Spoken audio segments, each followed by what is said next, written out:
I'm just coming and making a quick call to him so I can say goodbye properly, and I will. Okay. All right. So I'll just get I'm here, the but live. I'm just muting myself. Yeah, I'll just get the live started, and then I'll send a few invitations because Tyler, who joined us the other day, he was keen. He liked the book a lot as well, so he was keen.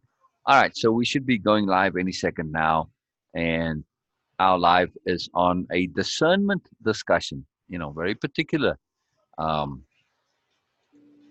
a discernment discussion of the Alchemist. Right, Donna? That's what we do. We don't just discuss it. We have discernment discussions. Yes. Yep. Yeah, Yes. Yeah. Very important. Very important. So I want to invite a few more. And, whenever we start the live, Facebook sends people messages to say, oh, we are live now. So then typically we get a few joining. I'm hoping Sherry will join and click the link to say use your computer audio so we can hear her and she hears us. That would be nice. I've had great chats with Sherry, and it would be nice. It would be nice to have her come back. We didn't get to hear from her. I was very disappointed in that. So, and I'm hoping this time too. Also, help me pay attention to the. Well, I don't know if you're on your computer. You're probably on your phone, right? Donna,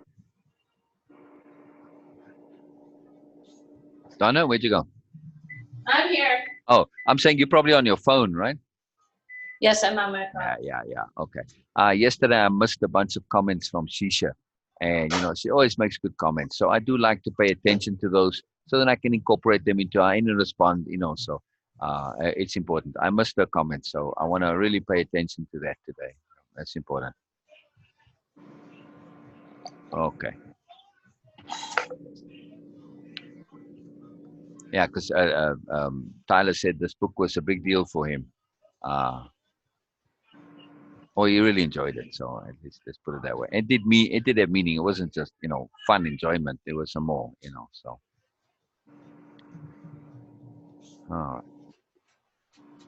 It just fascinates me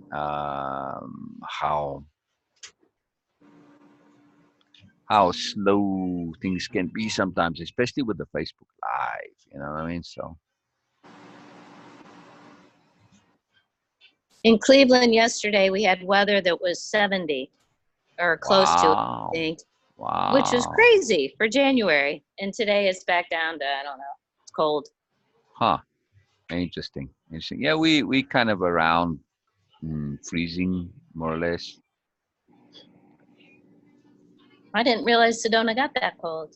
Oh yeah. Well, we get snow a couple times. It doesn't stay very long. It's seldom that we have snow that accumulates. When it hits the ground, it just instantly melts. But we do get it. Yeah. I mean, nice snow on the mountains, which is nice. It's very unusual to be January in Ohio and have 70-degree weather. That's very unusual. Yeah, that does. I mean, that's really most unusual. Most interesting. And this was yesterday, yes? Yeah. And today it's cold again? Yeah. Well, that's very interesting. It's such an odd hot spot. Huh. Right? But the sun is hot spot, cold spot. Yeah, the sun is the same temperature in winter as it is in summer. It just is around for longer in summer than it is in winter. Mm-hmm. And there isn't the cold winds and stuff. So when there's no wind, it can feel quite warm in winter sometimes. Yeah. It was a windless day yesterday? Yes. Wow. Brilliant. Very interesting. All right, so Tyler has responded. Let's see what he said. No, nothing. No. Okay. It's just my comment, not his. All right. We'll wait for Bina. Yeah, that was most interesting that, for Alan, I was trying to figure out his confusion. And it was, I thought him and Bina might be on Zoom, another Zoom simultaneously, but they were on Skype. So he was hearing Bina talk to him on Skype and us on Zoom. So, all right. Interesting. Modern technology. We have to go slowly, right? This is where I see the power of patience. Like right now, things are slow. They take a long time to load. It's just so key that we don't get stressed when we are forced to wait. It's like, why? Right? No need for it. Yes? Yes. And, My post made you laugh which one? Which one, Ron? about the hearts. I don't know. It just gave me joy. Not so much laugh as in funny, but joy, love, laughter. Oh, good. Yeah. It was deeper than the words, but anyway. Yeah, exactly. It just, I felt the energy from it, and it was just a joyful, a love joy. Yeah. Yeah, it was just hearts and butterflies and a light. Right. Right. I mean, my friend Erin, she sometimes comes in the comments and says stuff.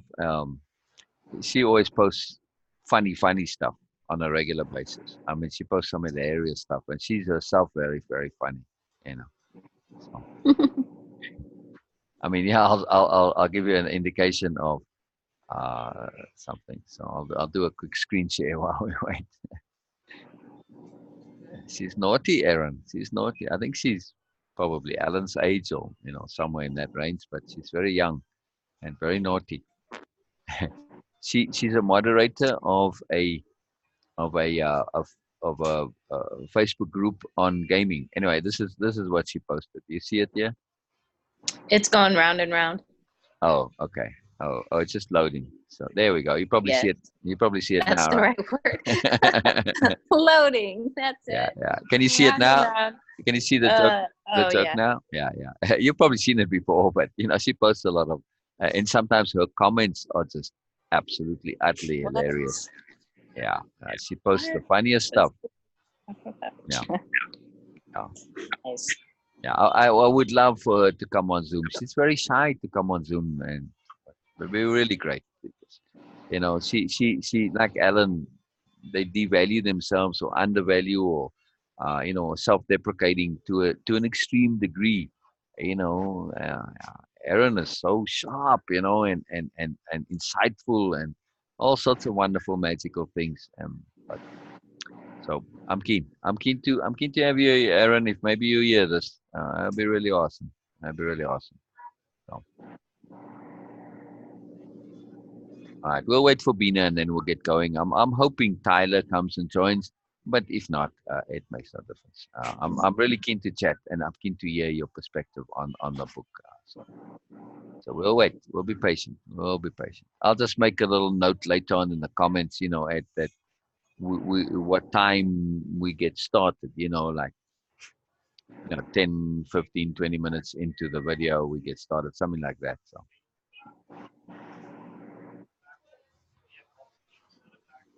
Very, very exciting. It'll come up later, but Tyler is currently reading the Tao, and this is it's a very influential book, and it's one of the when people list religions of the world, Taoism comes up, sometimes called Taoism, because I believe the original translations, when I read it, it was DAO, but then later, like Beijing and Peking, the Anglicization messed a lot of stuff up, but now it's more known as the Tao with the Tao. Anyway, he's big into that right now, and that be kind of a fun thing for us to perhaps read also, and then connect back to the Way of Impeccability, because all of these things, they all connect back, and when you start to see that abstract underpinnings, those core fundamentals that bind it all together, like in this case with the Alchemist, it's very powerful. It's very, very powerful, particularly when we look to articulate those commonalities. And when we see and we extract that value, that's what we're going to be doing here. But it would be fun to do it with the Tao too, because it's such it's a small little thin book as well. Like the Alchemist, probably even less pages. But it's very influential. I mean, there's big religion around it now. Yes, okay. It's or I don't know what they pray to in Taoism, but for some reason, people take philosophies, which, Taoism is a philosophy, it's not a religion, and they insist on finding some way to pray to it or to worship something. It's just the superiority paradigm that says you must worship something. I don't know.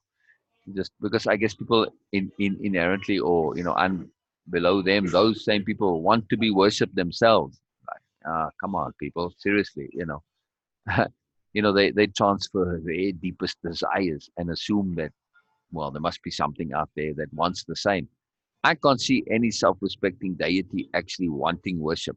It's no, thank you very much. I agree totally.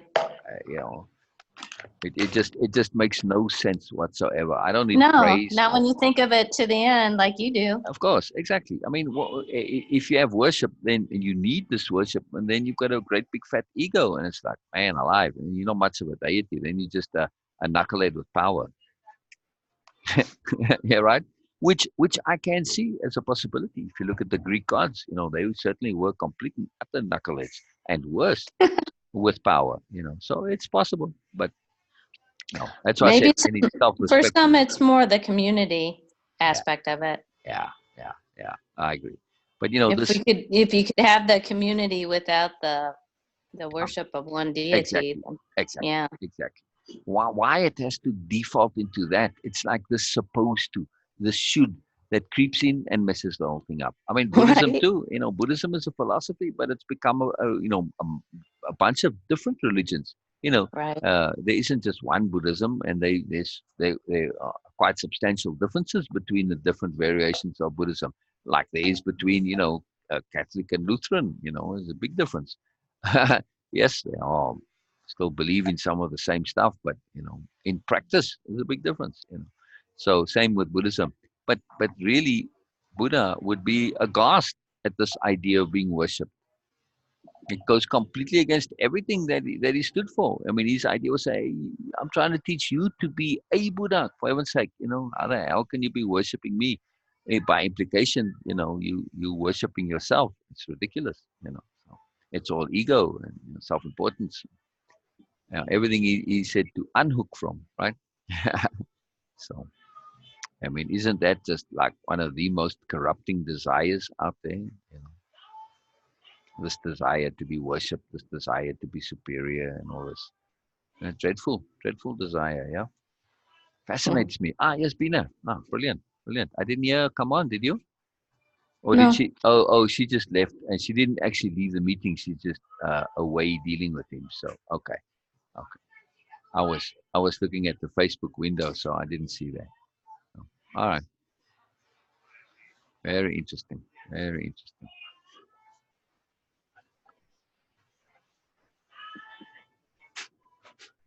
All right, come on, Bina. Hurry up. Many Go. people at Starbucks? Not wildly many, but 1, 2, 3, 4, 5, 6, 7, 8, 9, 10, 11, 12, 13, 14, 15. If there's one in the corner that I can't see, so just less than 20, I guess. So seems about normal. I've seen it more, seen it less, so it comes and goes at a great regularity. There's the one thing that's kind of cool here is that there's always, somebody here, always something and going. You never get the sense that nothing is here, that it's kind of empty and still and dead. I mean, yes, our little corner right here where I'm at is all full, or the little mini L over here. It's kind of full, which is nice, but there's always a feeling that there's something happening over here in some way or another, and and they make a big point of they just let people be. You sit there all day if you want, it's not a problem. They understand that it benefits them hugely to have people hanging out and sitting around and keeping their place busy. So they're very, very savvy in that. Very, very savvy. It's interesting in that when I went through a phase where I was heavily involved in religion and went to this person's home, and there was a great deal of talk about conspiracy theories and government and actors and actresses and those who sold their soul to the devil to, you know, become right. And Starbucks was one of the companies that, so it's so interesting to see. One of the companies that what? One of the companies where the owners, like, it was perceived by this person, he would communicate that it was like a dark place. Oh, and that's really interesting because from what I perceive, I was paying attention. I'm saying, man, management is making an effort to instill joy and goodness and the communication of such in the staff. And I mentioned it to them. I said, man, I'm really enjoying your joy. And the girl said, she was so happy. So I'm so glad you saw that we're trying to do this. And the fact that I recognized it and explicitly appreciated it, which I make an effort to do, was huge. Well, so what's your perception on, I mean, I'm talking about what say hello to Mary. I think it's Mary. Sorry. Go ahead. What they communicated was total opposite of what I'm seeing. Yes. Like they even had the symbol of Starbucks being evil and had a whole explanation about it. It's absolute absurdity. I also, just yesterday, Tyler mentioned something really profound. If you go and volunteer at your local SPCA or, homeless shelter or whatever, any volunteering you do, they will put you on the clock for the time that you spend volunteering with your wages that you get working normally. So you finish work and you go and spend 2 hours at the animal shelter volunteering, you get paid by Starbucks. Oh yeah, my daughter's work does that. How unbelievable is that? I know. This is not an evil company. I know, but that's what has been so fascinating to me, that all the propaganda and all the information. And that's why even when I first came to this group, I was cautious because I certainly didn't want to fall into that same, just let's flip it upside down and it's the same kind of, so. Bina, I'm sorry, Donna, just to put this in a little bit of context here. We'll get started in a minute. Hello, Mary, and I'm glad you're back, Bina. Hello, Mary. I'm so excited that you guys are here. Hello, Mary. We're just kind of chatting generally. We'll get started on the book in a moment. But I just wanted to say something. Think of it this way, Donna. We've spoken about philosophy of opposite before, and we never got into it in detail. But when you really start to pay attention to philosophy of opposite, it reveals so much in the world. Now, if you're negative and you're looking to just push out negative things in the world, what are you going to be bothered about? What are you going to be annoyed at? What are you going to want to see destroyed? The good stuff. So it makes total sense that negative people would attack corporations like Starbucks because they are good. Right. Yes, you're right. It's really powerful. It's very profound. They want to pull it down and contaminate. I was reading a poetry book. Someone gifted me a poetry book from a very profound, like a very famous, celebrated poet here in Pakistan. And when I was reading the preface, he mentioned that about Freud, that symbolism and all these things, and he said that in preface that. Even the mosque of Muslims have some symbols, and it was like really absurd for me. And it was like cueing that, okay, yes, he mentioned that these things are, and it was like really annoying for me that how they can think like that. But after that, I saw that on internet that everyone talks about like symbolism and symbols and secret meanings and all these things, and it was quite really interesting for me. And I was like, wow, these guys are revealing secrets and all these things. And then I realized that like one eye thing. I said, if you just look at this sky, you will see that one eye, like in the daytime sun, and then in the night only moon. So what's wrong with that? So I'm sorry, Bina, I was chatting, so I missed some of your comments there. But I wanted to say, I'm just saying, it was just like people just assume things, and they feel really, really,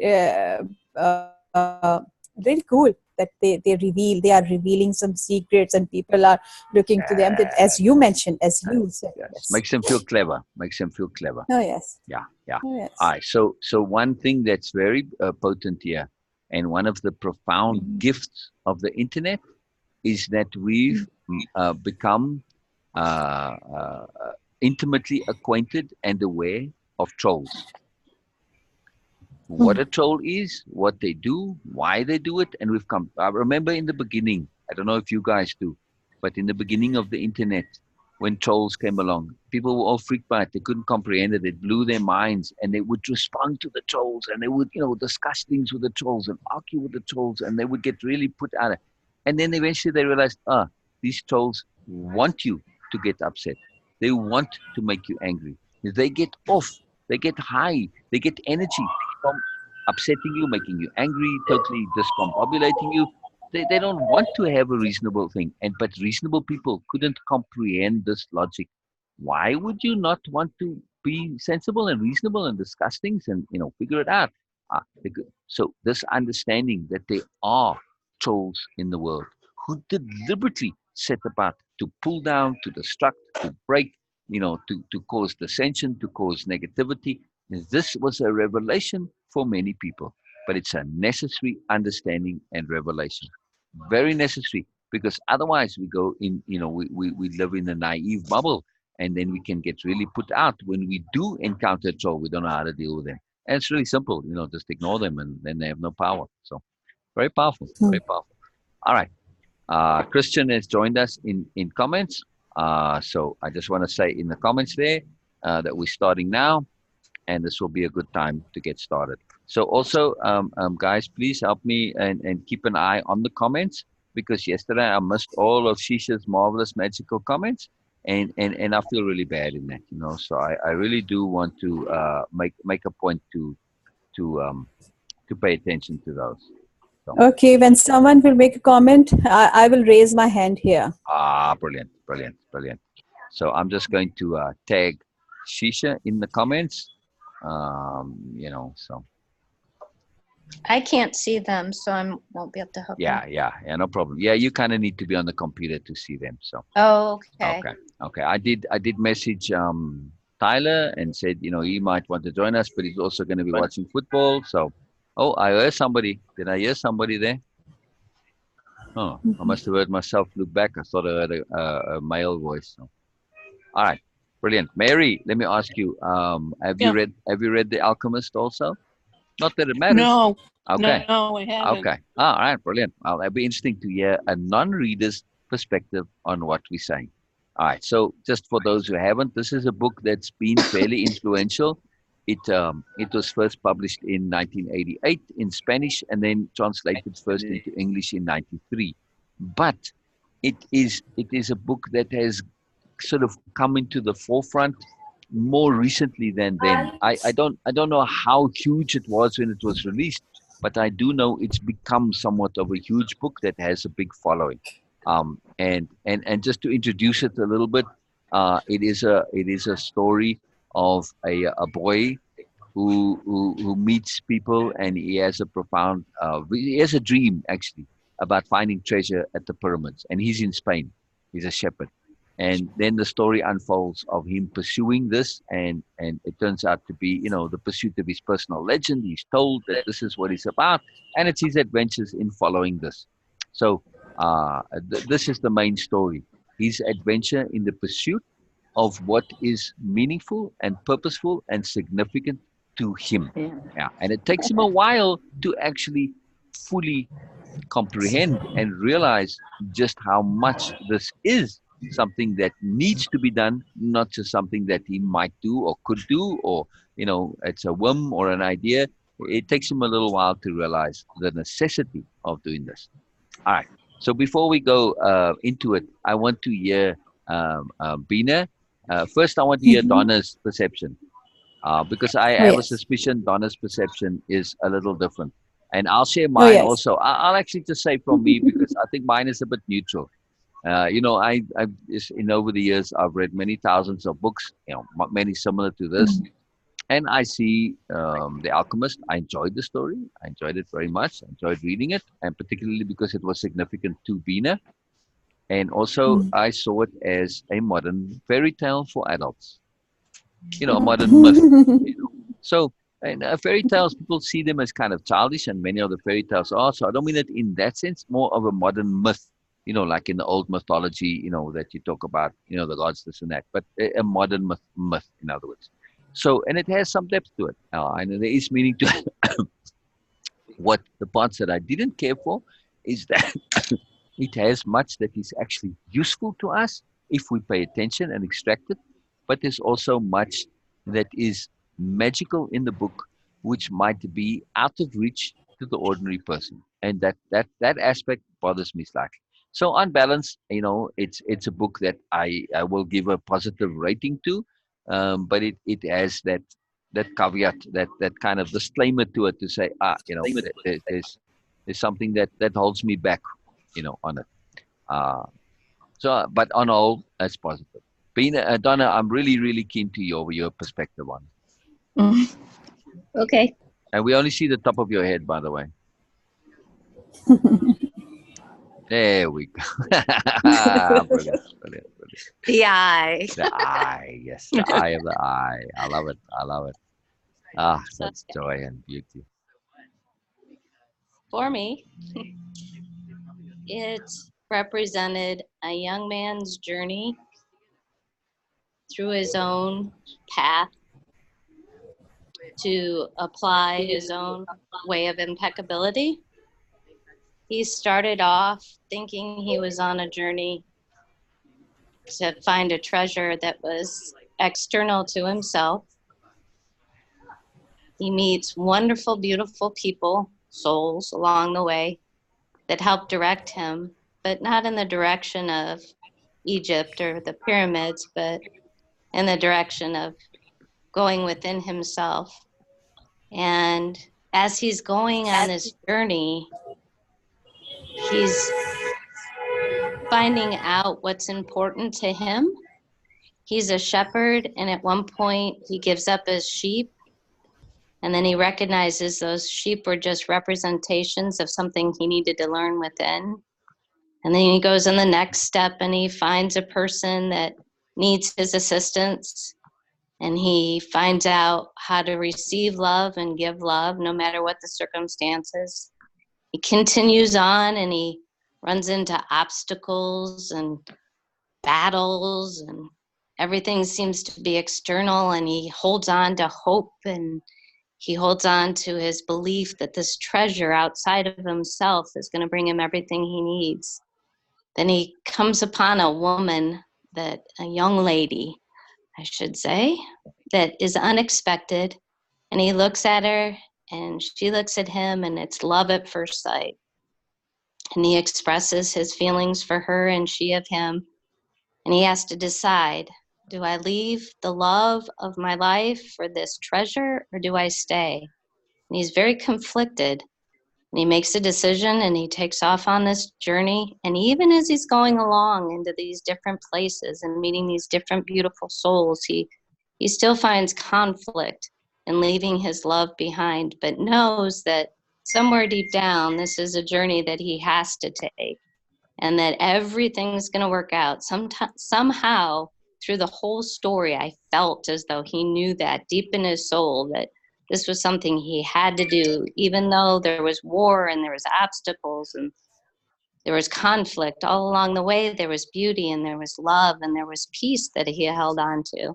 And then at the end of the story, for me, through all these people and through all the journeys and through all the internal battles, he finds out, kind of very similar for me in The Wizard of Oz, that there's nothing external that he needed, that everything that he needed, he had within himself. And at the end, he found that love for himself was the key component to everything. That's what the story represented for me. Wow. And how did it affect you personally? I could totally resonate with his journey. I could put in different people, different beautiful souls with different names. I could put different cities. Wow. but the journey itself was very similar. Wow. Wow. Wow. Wow. And what's your takeaway of usefulness and value when it comes to applicability? And, Right. As looking it at this from applied to the way of way of impeccability. impeccability. Right. As it applies to that, I tried to say words, but I'll say them in more depth. I saw persistence with a capital P. I saw trust with a capital T. I saw impeccability in that his best use of energy, he was able to identify what he needed to do in those moments and how to do it. I saw determination with a capital D, Yeah. in that nothing was going to stop him. The book, every single word in my dictionary of power was Yeah. elucidated in the story. I mean, I kept thinking to Yes. myself as reading stuff like, okay, there's capital P. Okay, there's capital Ah, P. And I would just giggle to myself, and it brought joy. yes. Yes. So Yes. that Yes. was for me, that was my perception. When we That's recognize that sublime in the mundane, and when we see the connectivities that those abstract, core, fundamental power qualities and conceptions are to be found anywhere and everywhere, not because they are there inherently, but because of our ability to perceive, we can extract them from anywhere.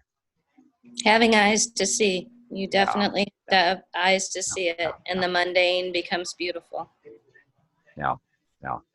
Bina, please share your perspective on the book, how it affected you, how it impacted you, what it meant to you, and just your little story of how it came into your life, which is really fun also. Okay. Do we get to Look, see you, Bina? No. oh, I'm so sorry for that. I'm so sorry for that. For what? It is my laziness that I just can't have my camera fixed. I couldn't. Anyway, first, I got this book from old bookstall, and where we can have secondhand books. And I just saw that, and I heard somewhere this word. So I said, okay, Alchemist. Okay, I think that it might be interesting for me, and I just bought it. And when I came home and I opened that, I saw that first 25 pages were torn, not missing. And I was like, oh my God. So I just bought a useless thing. But because it was a book, so I couldn't just throw it out, I just put it in my shelf. And it was there for almost 2 years. And then one day I was just doing something, and that book suddenly just dropped. And I said, "Oh, I got this." And I realized that okay, just first 25 pages I can read online. And I opened and tried to search for PDF, and I got it. It was yes, it was available in every form, audio and PDF, and like you can read in many ways. And I said, okay, now this is something really interesting. And I read first 25 pages online, and then I start reading in my hard copy. So I have two perspectives. First, when I first read that book, and now, though I haven't read this again second time, like third time, no, but I have two perspectives. The first time I read that, I was actually closing that book on every single page, or even to be precise, on every single paragraph. And I was like, oh my God, every single para. Because for me at that time, with that awareness, this was something really magical. And I named it uh, Life's Manual. Because we always say that life actually never comes with manual, and it's really Wow. it's Wow. Wow. really a Wow. mystery. Why not? But yeah, but when I was reading that book, I said that, oh, it's like a life manual. And I was like after every pair, after a few lines, I just close that book and say, "Oh my God!" and just let that awareness settled in, and it takes time. It took a lot of time for me to read this book. For me, and I also need to mention that I haven't read many books. I can count on my fingers, and still I have space to count more, even on my fingers. It's just few books in my life. Wow. So even quite few, I can say that. I can count like on my one hand. That's it. Alchemist was really an experience for me. It was an experience. And the first time I realized that I'm not the only one, and I'm not the lost one. Now, I'm not the weird one, because there are people who are thinking, who are actually experiencing these things, and they understand that. For me, it was really amazing, because I was never being able to actually understand all these things which I was feeling interested in. And I feel that there is a world more than just obvious. Now I'm using words of my new self. It was not before. Excellent. But, Excellent. okay, and I must say that even at the first time I was reading, I was saying that it is quite simple, quite humble book, and as a literature point of view, you can say that it is quite humble. But for people who wants to look for more, who are in search of more in life, it is amazing. It is amazing, because it gives you a different perspective. It gives you insight of, yes, how other people are also thinking like you, and this awareness that yes, there are some other people also in this world who thinks like you. It is really empowering. For me, the first thing was when the shepherd, Santiago. Whose name is only mentioned once. Yes, his name only mentioned once in the book. Uh, he was actually living in the moment at that time. This is what I was thinking, because he was shepherd and he was observing. He was not only observing his sheep, but he was also thinking more, and just looking and creating philosophies, and trying to understand life uh, uh, according to his awareness. He was aware in that situation also, and he was like, okay, chiefs do this, and I have to be really impeccable and all these things. He was aware according to his situation, even at that time. For me, the people say that this is the most not so profound aspect of this book, that it is about a physical treasure, like you also said to me, sir. But for me, it is a good thing, because it connects people to this physical world also, which I feel that when people are on a spiritual path, they somehow uh, do not pay, some people do not pay due respect to physical world. And Yes. I feel the disconnect there. Yeah. So when this book, I was reading that book even at that time, and now I can say I am now merging my both perspective, before and now, that even now I can say that though this book was about a spiritual growth, how people grow and they learn and they can get more. It is still connected to the physical world, because the treasure was physical. The alchemist was a physical person, not just an idea Yes. or fascination. So he was a person, and then Santiago was a human, a physical body, a human, and the treasure, and the Fatima, the character, of his love, they all were human and living in physical world with physical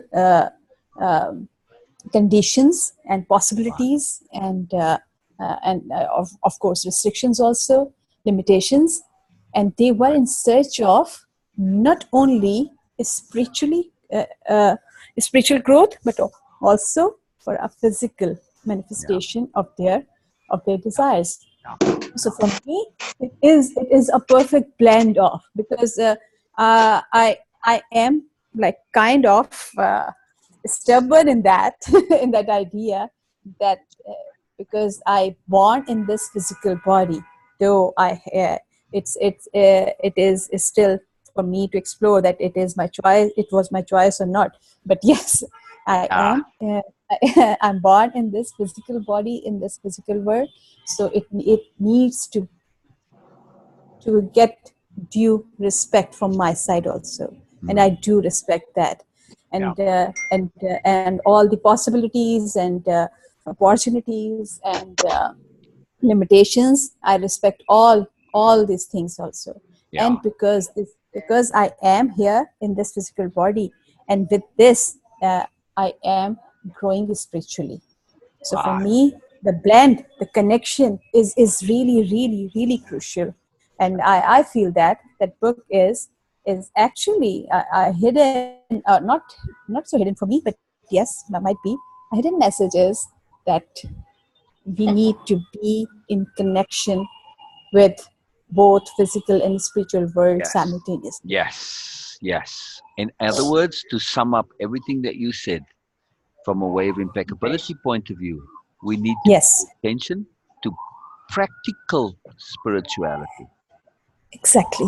I mean, That is why that's always, impeccability, yeah, yeah, exactly. way of impeccability is so profound for me. Because it is a practical spirituality.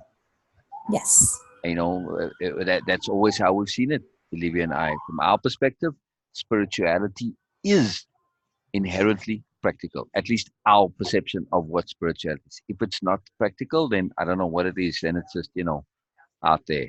So if we look at this from the way of impeccability and we say, hey, practicality without application, it's nothing.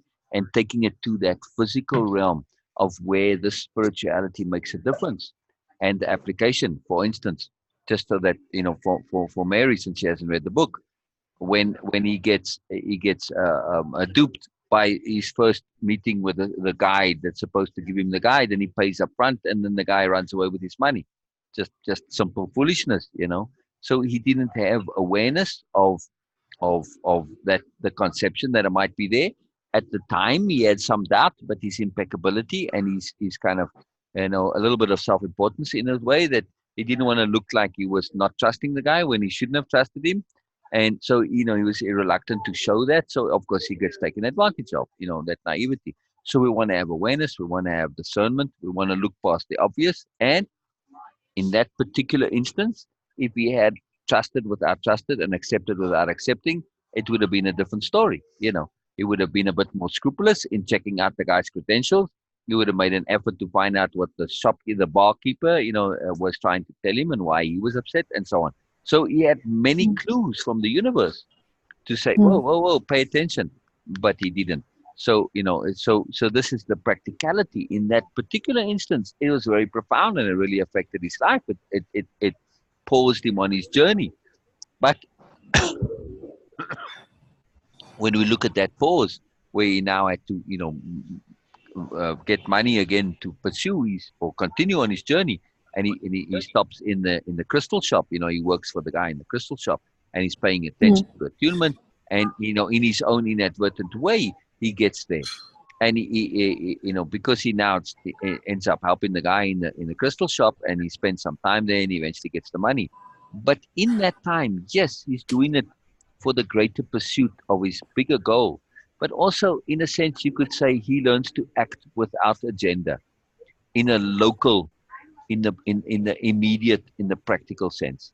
In that he didn't Yes, care for his own personal agendas, to say, I don't want to do this, I don't want to do that. He just did what was appropriate without agenda, because the crystal shop Now, he didn't consciously think this, but it's implicit. The crystal shop and his meeting, he walks by it and he connects, and it just happenstance, and it's attunement. In other words, brings him to the crystal shop. He realizes that it is necessary and important for him to be there, and he needs to do his best, regardless of whether or not there's something that he has a personal predilection for, personal joy for, makes no difference. His personal agendas are irrelevant. He's there because attunement put him there, and it was appropriate to his larger goal. Very simple. So that's one very, very practical application of the way of impeccability. To understand that when we are in attunement and when attunement brings us opportunity, we have to take our personal agendas and throw them aside and do and make the best of the particular situation and be impeccable and give our best. That's all we can do. And then, of course, it works out good, and he eventually gets the money, Mary. He has this, Yeah. gets waylaid, he gets the money, and he continues on his journey. But now, Uh, right? yeah. I just wanted to say, as he Yeah. pursues in his journey, the one other thing that is critically important, of course, the awareness and attunement and all that, attention, so on, but also strategy. He's not quite strategic, and he learns it gradually as he goes along. When he meets the alchemist, you see the alchemist has strategy. And it's an oddity of the book that the book is called The Alchemist, and yet Santiago's journey is not to find the alchemist. This is another character in the book, the alchemist, the Englishman, whom he meets while they're on the camel caravan in the desert. This guy says, "Oh, I'm looking for the alchemist. He lives in this oasis." And this is how the alchemist is introduced. It's the Englishman's focus and his goal, his purpose. And Santiago meets him inadvertently. So this is a big deal. And the other big part of the book that we haven't touched on yet, it Mhm. profoundly talks about omens. Oh yes. Oh yes. In the way of impeccability, we call them anomalies because omens it's a very distorted word, and people have perceptions and meanings to it, and it's very corrupted.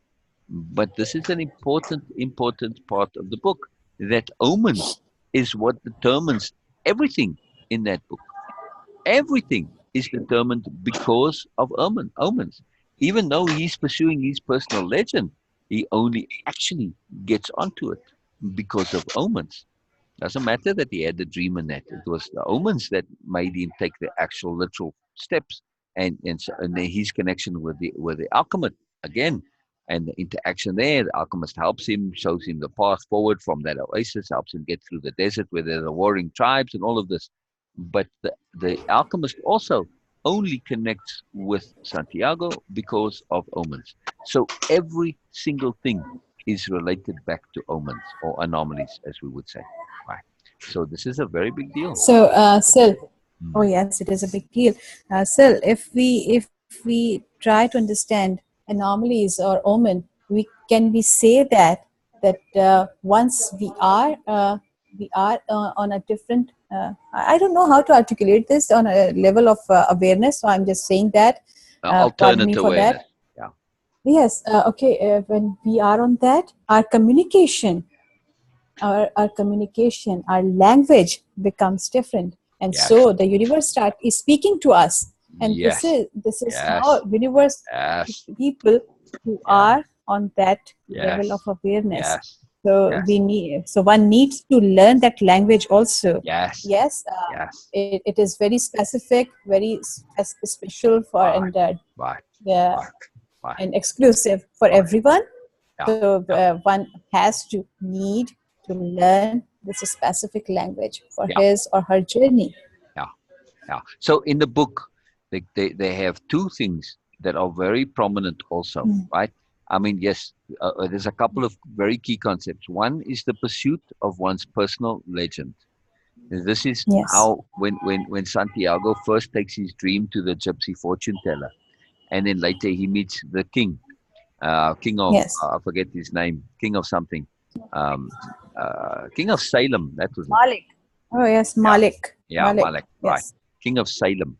Anyway, a magical figure, right? But anyway, the Malek introduces this concept of your personal legend and the necessity to pursue and live, not just pursue your personal legend, but to live your personal legend, right? And so he says, and he points out what happens if you become aware of it and you don't, that this is a big no-no, and how come people sometimes, their lives collapse into nothing because they don't pursue their personal legend and they don't live it. So this introduces this concept of a personal legend. So we've got personal legend, we've got omens, which is very, very important. And then also the language of the world, very important, right? Which comes into it, which is not Yes. just in omens, but there's other way the world speaks to us. And then the Oh, fourth yes. that's very profound to me that is in the book that they connect to is speaking to your heart. And Donna and I Oh, were yes. talking about this before we started. For me, it's not just your heart, but the entirety of your body, every part of your Ah, entire body. ah, ah, Sometimes your ankles speak to you. ah. Sometimes, it's your forehead. Sometimes your shoulders. Sometimes it's your liver, your pancreas, your lungs, whatever. The body in its entirety speaks to us and from its various parts as well. So, but this is a big concept. This communication in ways which are other than usual communication, right? And the language of the world and the language of the heart or the language of the body is a figurative, metaphorical language, right? It's the language of imagery, right? And symbolism. So that's it. It's a symbolic language. When we understand this, it becomes very different because that same symbolic language is also how we understand omens, portents, signs, or anomalies, right? Here's the problem. I want to make this very clear, and this is very, very, very important. You touched on it. The language of the world, the language of the heart, the language of the body, the language of omens, signs, portents, and anomalies. All of these are individual languages, right? So Yes. how I connect to something symbolically, it is for me and my personal understanding. Yes, that may overlap with you. For instance, I see a hawk, and what do I see? I see a predator. I see, okay, it's a relatively small predator and it's pretty good, but that's it. I know I may see hawks as well, they're bloody noisy. I don't know if you've ever heard baby hawks, but they make a dreadful freaking screech. So I might have a slightly negative perception to hawks. I'm just saying. Now, not only is my particular connectivity and connections and relationship and what they represent to me symbolically, it is, it's that particularness, but also is a range. I also like hawks, they're free, they're fast. So there's a range of symbolisms. And then, even more importantly, when we are in the language of the world or the language of the heart or omens, that symbolic connectivity, it is important to pay attention to what those things mean to you then in the moment, precisely in that now. So that we don't say, oh, walks represent this to me. No, like doves. Sometimes doves to me, they're just stupid birds, and other times they represent peace and love, whatever. Is a range. So we have to see what the symbolic or figurative meaning or metaphorical meaning for us is in the moment, because the language of the heart, the language of the world, the language of omens, it is always very, very pertinent and relevant to the exact moment of then. This is very important to understand, because in the past, people have tried, and they do it with dreams as well. They try to make this language, and this means this, and this means that. No, it doesn't. It meant it then, in that instance, to you in that moment. Just because it meant that to you in that moment, not going to mean it's going to be the same, because of course the moments never repeat exactly the same. So we have to be very cautious of this, to understand that this language, the language of the universe, let's just call it that, right? The symbolic language, it is a pertinent and relevant language in the now, and it is fluid, right? So we always have to say, what does it mean to me, and what does it mean to me now? And we need to connect it to what is going on inside of us to see the pertinence and relevance. And not just inside of us, but our particular circumstance, right? Because that's the relevance. It's relevance and pertinence. That's the whole deal. It's now. So we need to pay that attention to what the language means in a full context of attunement, not just attunement to our inside, but attunement to our outside, to our surroundings. This is a very, very key, crucial point. It's not articulated or elucidated in the book. This is from taking Way of Oh, Impeccability, yes. taking that Yes. and extending that. And now we are extracting a greater value, a more value. So yes, the book is really useful and profound, but we need to go more to make this into something that we can be make useful and practical in our day-to-day spirituality. Yeah. Oh yes, and also one more thing, I want you to please elucidate it, because the relationship between Fatima Yes. and the boy, because Yes. I found it, the character Fatima was really amazing, because Yes. she Yes. was not the one who just clung to the idea that, okay, this person, it belongs to me and I need to Right. just Right. uh, in a very like a typical way. But she was, I'm a Right. desert woman, and I Right. know Right. that you Right. must pursue your journey. Right. Fatima is a crucial key point and a turning point, and she's actually exhibits a profound wisdom. And without her wisdom, the whole thing falls flat. Right. So, Mhm. before I articulate on Fatima's contribution and the power of it and the abstract, that is extracted from that, I'm keen to hear Donna's perception on Fatima. How did I know that? Because I love your perspectives. That's why I do. um, I love them. I love them. I love them. Fatima, she was very aware and very wise Yeah. and understood that everything was going to unfold exactly the way it was supposed to, not only for her, but for also for him and for the grander scheme of things. And I felt like for me, she knew that because of the external she was living and the integration of the spiritual and inner work she had done. And the reason I felt that is just kind of the keen like insights that she had, especially Yeah. for her Yeah. age, Yeah. with Yeah. Yeah. and it had to do with, I felt, the environment Yes. offered like the perfect place for her to fine tune those. Yes. And she recognized in him that at the core level, they had that connection and that would never be severed. And Yes. that the only way they were going to be able to come back to one another at that level was for him to go and find himself Yes. through the external journey, but doing the Right. inner work Right. and the Right. integration of the two. Right. And she wasn't willing to compromise and have it just be a superficial Right. kind of level of potential. Yes. And so she said to him flat out, I know this to be my truth, and you need to go and do what you need to do, and Yeah. everything is going to unfold exactly the way Right. it needs to unfold for the betterment of all of us.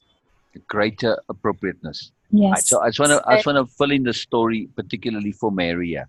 So he comes to an oasis, Santiago, this oasis where the alchemist lives. Now he didn't come searching for the alchemist. His companion that he met up with on the caravan trek, the Englishman, says, "This is where they are." At any rate, what happens is that he's pretty much got nothing, and they're in the oasis, but they get holed up there because there's fighting in the desert between the various tribes. So the oasis is this refuge point, and there's a tradition in the desert that the oasis is outside of warring. When you're inside the oasis, it's a neutral territory, and you give up your weapons and all this. It's neutral territory. But then Santiago sees an omen, and in the omen, he comes to as a vision, as it were, that the oasis is going to be attacked. And he goes and warns the chiefs of the oasis, and they take his omen very seriously because of how he says it and the way and how. Anyway, because of him saying this and bringing this to their attention, he ends up saving the whole oasis, because the oasis does indeed get attacked against tradition, and he gets this huge amount of gold because anyway, he ends up with a fortune. So now he's in this dilemma. And his dilemma is, I've got a fortune, I'm a wealthy man, and they want him to be a counselor to the chiefs. So he's got position, he's set for life, essentially. But he hasn't completed his journey of his personal legend. He hasn't gone to the pyramids to find his treasure. Right? That's his dream, that he'll find his treasure at the pyramids. All right. So this is the dilemma, that, to stay or go. He's got everything he needs. It's like, well, what do I need to go find a treasure for? I've got wealth already. I've got everything I want. I've got the woman I love. And this is where Fatima comes in with her profound wisdom. She said, in essence, and I'm going to paraphrase because that's just the way I always listen. I don't remember the exact words. I just remember the paraphrasing. She says to him that in order for you to come back to me and for order for us to live in peace, you have to go and fulfill your destiny and do what you need to do. Otherwise, you will never truly be at peace with yourself, and you won't have independence of being, and you won't feel fulfilled, and you won't feel that you've proven to yourself that you can and have fulfilled your personal legend, fulfilled your path, your journey. I don't think she actually uses the words personal legend, but she says, you need to go and do this, because otherwise we will only be happy for a short term, and in the longer term, this is going to eat at you and it's going to corrupt us. And it's part of the way of the desert. The desert women understand this, and it's part of their way of being. Now, she's very self-aware, but particularly she's self-aware because she applies the overview perspective of the desert and its ways to herself, right? That's what makes her wise, that she's taken the overview perspective of desert law, desert wisdom, and she's applied it personally. This makes Fatima unique, that she's leveraged And overview perspective for her self-awareness. Yes? yes, also that from the moment they saw each other, and it just occurred to me that right now, when Donna mentioned that, when we usually say love at first sight, I think that it is actually awareness and contagious awareness at first sight. Ah, yes, but also there was more to the story. Remember when Santiago was a shepherd, there's the wind that blows from Africa. Now Yes, right, and they call it the Levanter, right? They have a name for it. But he said he yes, smelled her on that wind. So yes, he had a connectivity to her before that. So it wasn't yes. so much love at first sight, but a recognition of existing love at Wow, that moment of yes. connectivity. And the same thing, the Sirocco had connected Fatima to Santiago before that. So it wasn't love like, oh, this is a new person and I'm loving it. No, it was a recognition at first, physical meeting. So it was all about Oh, recognition. Yes? yes, and also it is not only about giving omens or personal legend due respect. This whole story is about paying due respect to our own selves.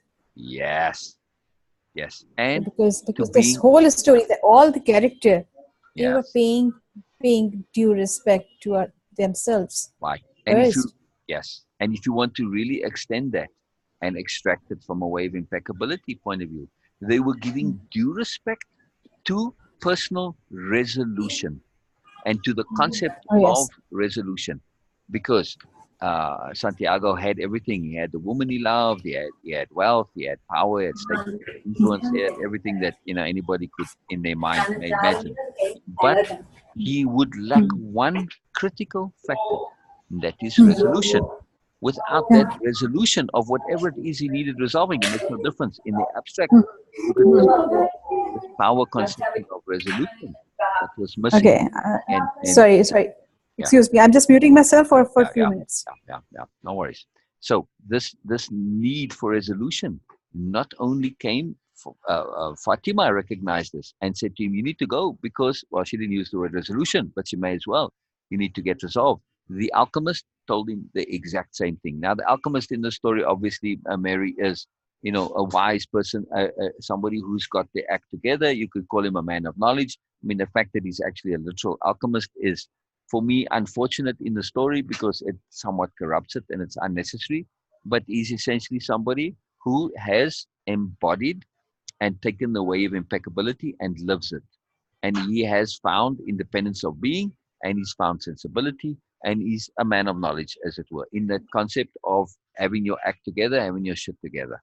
So he represents the end point of where Santiago is pursuing, and he becomes, in a sense, but not in a sense, he becomes the alchemist's apprentice. even though he doesn't seek it, which is really interesting, right? The Englishman is seeking it, and he too actually becomes the alchemist's apprentice, but in the alchemy sense.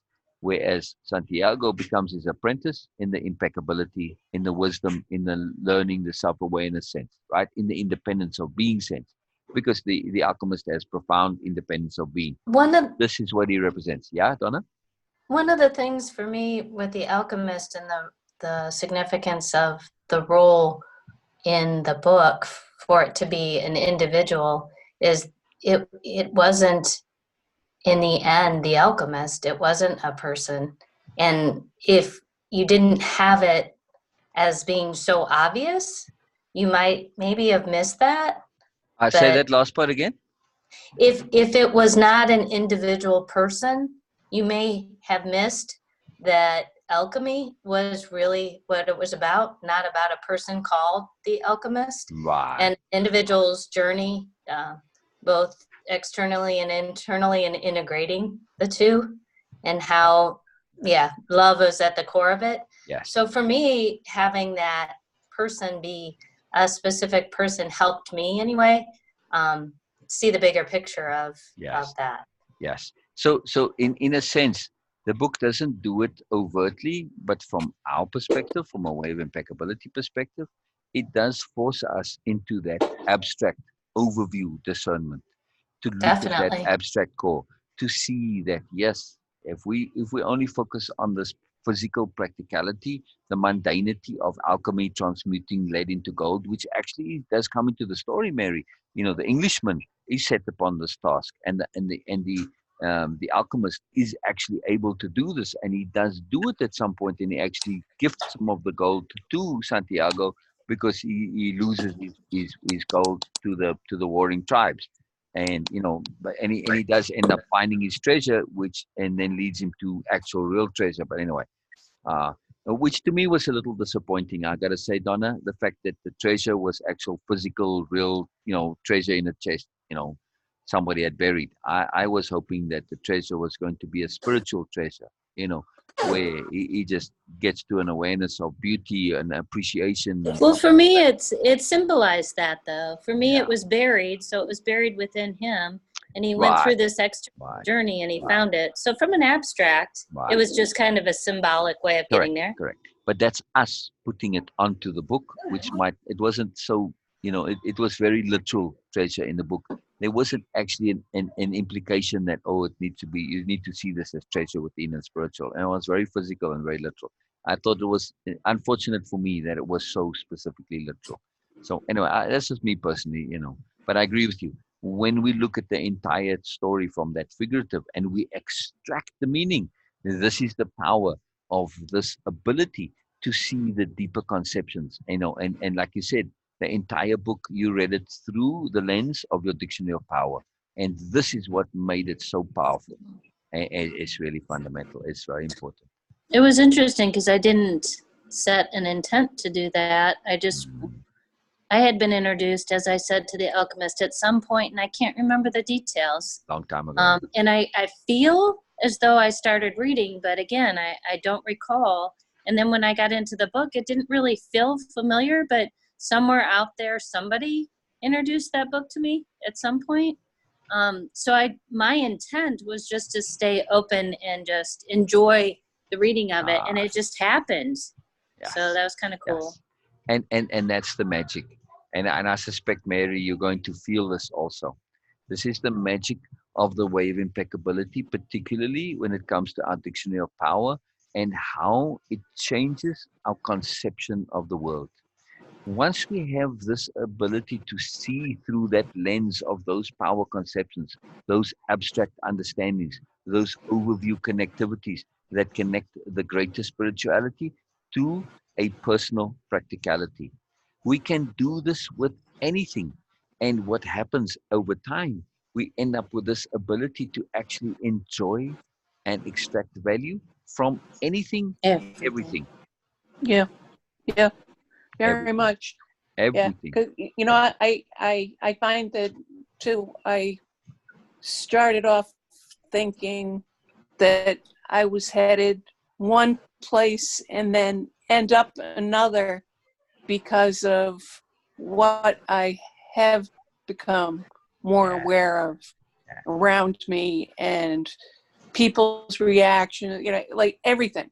It just, my original intent has shifted to an entirely different place than where I began. Yes. And for me, it's nice because I had eyes to see, but I didn't have the words to articulate. So mine was sort of opposite. So from that perspective, it's been wonderful. Yeah. And this is the power. When we are able to express and articulate and connect deliberately, and this is vocabulary is deliberation. That's it. You know, all vocabulary is a deliberate focus. But we are making our deliberation abstract, overview, spiritual. And now we can connect the more to the particular. And this is the magic of what we do. So now we have that bridging mechanism, which is the dictionary of power. That's why it's called the dictionary of power. It empowers us to bring the spiritual into our day-to-day. In other words, to find the sublime in the mundane. Yeah. This is huge. Yeah. You know, and I find that my intuition has been more heightened than ever. Right. It's like it's odd. Like not odd. Makes total sense. Yeah. Yeah, I mean, it does make sense, but it was initially just a very odd feeling to say, oh, you know what? Yeah, now I get it. Exactly. You know? And it's like I could say, it's like it was always there. I just wasn't that attuned or aware to it. Yes. So and this brings us the reason why your intuition is able to you become more connected to it, and it's more attuned, more fine-tuned, because clarity of intent. That's what we started off. When we have clarity of intent, we don't end up wasting our energy, and impeccability, best use of energy. We don't end up wasting our energy on sub-intents, on agendas, on nonsense, on maintaining ego, on maintaining self-importance, on being defensive, on justifying ourselves, on hiding ourselves, or all of the stuff, right? We don't waste our energy. So it's just by default, automatically, without even doing anything directly, things like our intuition become more potent, more connected. Why? Because we have more energy that the intuition and that side of us can now use. And other side, our love, our joy, our perception of beauty, our perception of goodness, our everything gets enhanced simply because of the clarity of intent leads to best use of our energy through impeccability. We're not wasting our time on crap and nonsense. So we have more energy. And this is quite profound in how it comes and connects to us. And so this magic of energy management, where it all begins, this is why your intuition is coming up. And not just intuition, but appreciation, enjoyment, fun, laughter, all of the magic. It's really powerful. Plus, there's a very important part of the book, though. You see, Santiago, he did have some clarity of intent. At least the book gave him both the gypsy in the beginning and then the king shortly afterwards. They gave him profound guidance, as it were, and said, you need to have clarity of intent. This is what is important to you. And he was kind of reluctant to grab onto that, right? So, but, you know, that's why we start with the Way of Impeccability on obtaining clarity of intent. It is absolutely critical, because his journey could easily have gone astray because he wasn't intimately connected to that clarity of intent. He knew it to be important, but he didn't know that this was imperative. A big difference, right? So he kind of vacillated and he doubted, and maybe should I, shouldn't I, and you know, so he was ambivalent for a large part of the entire thing. He was ambivalent all the way until even after he had left Fatima, when he was parting with the alchemist, and he said, well, you know, you've got, I don't know, 2 days or a short journey more to get to the pyramids, and the alchemist spelled it out for him, and he said to him that unless you fulfill your personal legend and take it to the end, you will never have independence of being. Now, essentially, I'm paraphrasing, but this is what he says to him, right? So you will never have peace in your heart. You will always be hankering after it because of this. So you'll never have independence of being, because you will be unresolved. And it's only then at the very end. But if he'd had the clarity of intent right from when he had the dream, even he wouldn't even have to need to see the gypsy. The king would have been necessary. It's like, whoa, oh, you know what? I need to pursue the thing that in my life is the most important. My overview of what is absolutely essential, and that is clarity of intent. To set our intent on what really, really, really matters, and to pursue that no matter what. Once we're on that path, life is very easy and very simple, right? Yeah. Life is also interesting. Yeah. Exactly. It becomes profoundly interesting because the universe will assist you in the pursuit of your profound intent. It will absolutely do everything it can to assist you in the pursuit and the living, not just the pursuit, because the pursuit has an end. It was very important, and it was mentioned quite a few times. The living of our personal legend, not just the pursuit, the living of it. So that's the key point.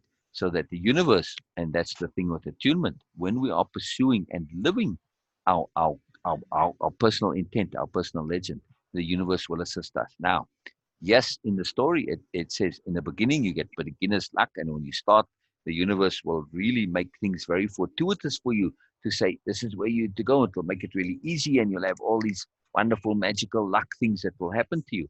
But that's just kind of to suck you in, to say, oh, this is easy, and now you go, and you're all happy. But if we know that this is important, we don't need that, and the universe will reward you, because that beginner's luck is for those who are reluctant participants, like Santiago. He was a reluctant participant in the pursuit of his personal legend. Look how he agonized over selling his sheep in order to buy passage to Africa and all this. He was a reluctant participant. But when we are an active participant and we are willing, we are an eager participant, when we relish participation, the universe will be always basically giving you that luck and assistance. Now, yes, it may also test you to see if you're serious, but this too is assistance. Because in that testing, because it comes up in the book too, that you're going to be tested, that testing is a profound gift, because that testing lets us know, are we for real? What we are seeking, is this real to us? Does it matter to us? Is it significant to us? Can we apply it? Is what we have learned real? So the testing gets to that self-proof, which is such a profound part of the way of impeccability, because without that self-proof, we never get to have that confidence of self. We never get to have capital T trust in ourselves. And this is important. Not just capital T trust in the universe, but capital T trust in ourselves. And this is what the testing is for, so that we can feel confident and feel relaxed and say, yes, I've proven to myself that I am what I am. I am an alchemist. All of you, you an alchemist, you an alchemist, you an alchemist, Mary, Donna, Bina, all of you, that we are alchemists, wizards, whatever we want to call ourselves, make no difference, just from the metaphoric, that we have ability, that we have competence, that we have power, that we have energy, we have the ability to intend, we have the ability to be strategic, we have the ability to apply, we have the ability to be patient, we have the ability to be impeccable, etc. So the testing is to prove it to ourselves, because otherwise we doubt it. Because why? We don't want to be egotistical, and we don't want to overestimate ourselves. And this is a big fear in all of us, this fear of being overestimating, and it's a valid and appropriate fear, this fear of overestimation and inaccurate evaluation of ourselves. This is why the testing is a necessary, critical element. Right now, my situation is such a testing. It's fantastic. It allows me to see, hey, I'm real. The stuff that I'm doing, my mood is not affected, my mindset is not affected, my attitude is not affected, my circumstances, it doesn't matter. I'm not just saying this stuff. I'm living it, I am it, and it's for real. And I don't have to, I don't have to push it. I don't have to make it more. It is what it is. And I'm confident in that, and I'm at ease. And this is a very profound thing to achieve in life and acquire in life. This is the real treasure, the self-proof. Right? Yes, and also I just sorry to interrupt you. No. I just got this. It was never actually occurring to me and striking me that before, when you were saying that our mood should, or our circumstances must not affect our moods. It was like, okay, yes, it is profound, it is crucial that it must not, and we must live what we are looking at. Just interesting. Just different, Mhm. different attitude, mindset, just difference. Just Mm. grabbed me as something interesting. Yeah, So, and I was actually not getting the importance of it, but now, just right now, when you were again explaining this, I realized that it's not just about mood, because moods affects our decisions, yeah, and decisions affects our lives. yes, So yes, it is really important to be really uh, really careful about how things are, how situations, circumstances, people, yes, energies are affecting our yes, mood. yes. Freely acquired moods enable Yes. freely acquired decisions. Somebody please write that down for Yeah. me. Freely acquired moods enable freely acquired decisions. This is huge point, Bina. It is a huge point, because otherwise we are subject to the whims of everything. If we aren't capable of mood management, we aren't actually capable of making free decisions.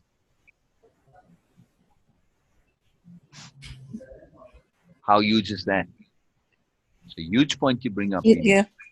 A Yeah. huge Yeah. point. It is. It, You know. it is. Mary, Sorry. go ahead, Mary. I No, was no, going to please say continue.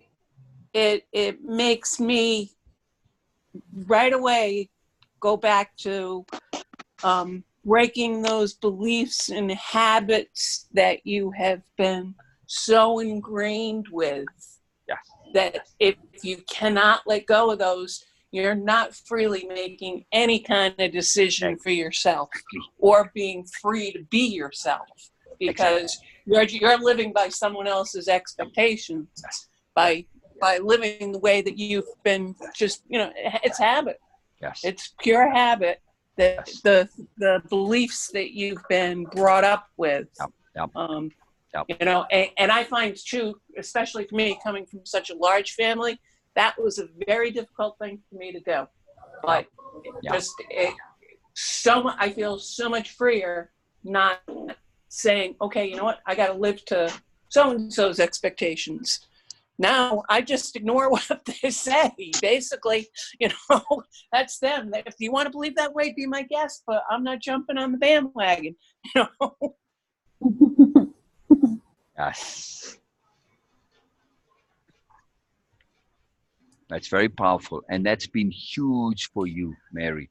Yeah, it has Breaking been. and That's been shattering that eggshell of expectations of you're supposed to be this and supposed to and should. When you said, up yours, I'm going to be me. Man, that's when Mary emerged and Power Mary emerged. yeah. Yeah. I have lived the majority of my life doing what was expected. Yes. Yes. And as a result of that, I gave up a lot of who I was for a very long time. So it's been great just to be able to say, the hell with it. I can now be me. I don't have to live to your expectations. Should have done it a long time ago. But it took me a while. Sometimes I'm a slow learner. It's For good me to be a slow personally, learner. exactly. We are all slow learners, and the slow learning is essential, because in that slow learning, we incorporate, we take it deep into ourselves. We're not just grabbing it on the surface and believing and thinking and feeling we know, because it makes sense. Oh, because we've had a profound realization. Realizations come and go, they're dime a dozen. There's a trillion Yeah. memes out there that are truly valuable. And we love those memes, and they have inherent value. But if we don't learn them slowly and incorporate them, they come and they go, and they don't make much of a difference. Right. Yeah. Yep, for sure. Right. Christian, whom I met at that meeting, and we'd been friends since way back, since since when I first came on the internet. But anyway, just magical. He said, when I said write that down, somebody please, he wrote it down in comments, but he changed one word. When I said freely acquired moods enable freely acquired decisions, he said freely acquired moods requires freely acquired decisions. I think it's the other way around. Freely acquired decisions require freely acquired moods. But it's very powerful. Just in that shift of Please repeat it for me. Sorry. Okay. So Christian wrote that what I said, write it down. But he wrote it and he used the word require, but he didn't invert it. So if you say require, then you have to say freely acquired decisions require freely acquired moods. Right? I said it in the other way. Freely acquired moods enable freely acquired decisions. In other words, there's a key relationship between of moods and decisions. That's the key point. That they need to be free. Yes. Yeah, both need to be freely acquired in order to actually have merit and substance and to matter. Otherwise, they are just dictated by external events and they don't mean anything, right? So they become limited. They become well, there's no value to it otherwise. You know, I mean, for me that's like huge. Exactly. If it's not for me, then why bother? Exactly. This is the one key characteristic of a spirit warrior. You know what we are as. You know, like in the book, there's an alchemist, and that's what their end point is, right? And at least when you kind of now, yes, we are all spirit warriors, and we're on a path, and there's a greater and a lesser degree, but we are looking to be spirit warriors. We are spirit warriors, and we're looking to be more of spirit warriors. It's a perpetual journey. So, as a spirit warrior, right? As a spirit warrior, that what you said, Mary, a spirit warrior is always making sure that they get actual value and usefulness. Capital V value and capital U usefulness. This is critical. So we are always paying attention to value and usefulness. If there's no value and no usefulness, I don't care how profound it sounds, how revelationary and how enlightening it sounds or appears to be.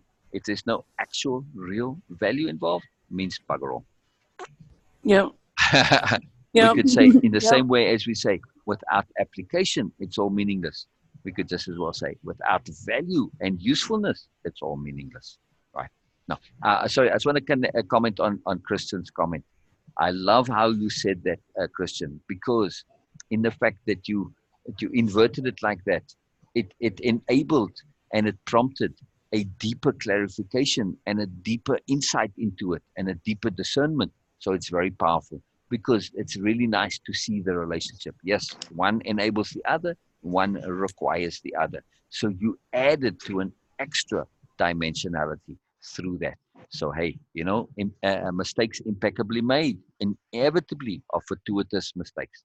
So not that what you said was a mistake. In some way you could say it, but we don't care about mistakes. But the fact that you said it that way and you did so with impeccability, it led to more. It's a very profound understanding, and we pay attention to this. This is the magic of impeccability, that we don't have mistakes anymore. We just do. And whatever we do always is appropriate and sensible in some way. Even if it turns out to be supposedly the biggest mistake that you could possibly imagine, later on, it's going to come out right. And when we're impeccable, we don't care because, hey, it's all I could do. So we're at peace, even with mistakes. That's it. So it's very profound. Yeah, very profound. So your simple thing there leads to much, as does everything, really. Yeah. You know, what you said, you weren't, you know, yes, you said it inverted, but it doesn't matter. It was profound because you did so impeccably. So most excellent, Christian. Most awesome. Most awesome. Thank you very, very much. Very, very much. You know, sometimes our struggles bring us to a place that we never expected to be. Exactly. And that's also a big part of the book. What you say, it's very potent, Mary. So you were going to say something more? Yeah, no, I'm almost positive that I actually ordered myself The Alchemist on my iPad. I just haven't read it yet. I got you. Because somewhere along the line, it did come up in a discussion somewhere. And so I made a note. Oh, I got to order myself this. Yeah. You know, Mary, we all are here convincing you to read that. Yeah. Now there's some attunement. There's some attunement logic to it. Yeah. It's very cool.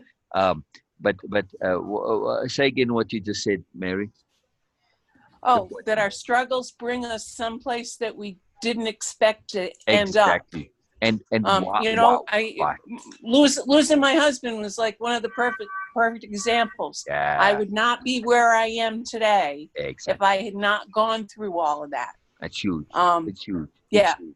Yeah. Why is this so huge? I got so many lessons from having to deal with his illness and ending up alone, and you know, everything that's happened over the last 8-9 years.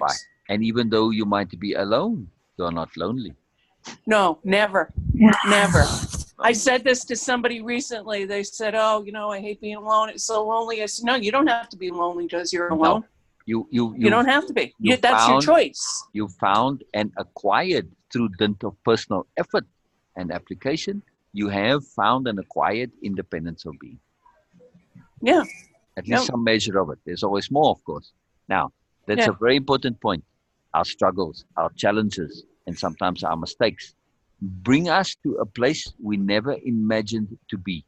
And this is very important because this is how, where we are at now, to get to where we wish to be in some way or another, we have to step into the unknown. Where we want to be is an unknown for us. So we don't exactly know where that is. So we need some mechanism that can take us from the known to the unknown. Because how do we do this on our own? We don't know. The unknown is all around us. So any direction leads us into the unknown. We need specific guidance or a path or a direction, or sometimes to be forced in a particular direction into the unknown. And that's your point of your struggles lead us to a place that we didn't expect to be. In other words, our struggles, our challenges, the oddities, the unusualness, they lead us into the unknown in the specific direction into the unknown that we need to go. So they connect us to the appropriate unknown. This is a very, very powerful concept, the appropriate unknown. The particular unknown we need for us. How do we know which unknown that is? We don't.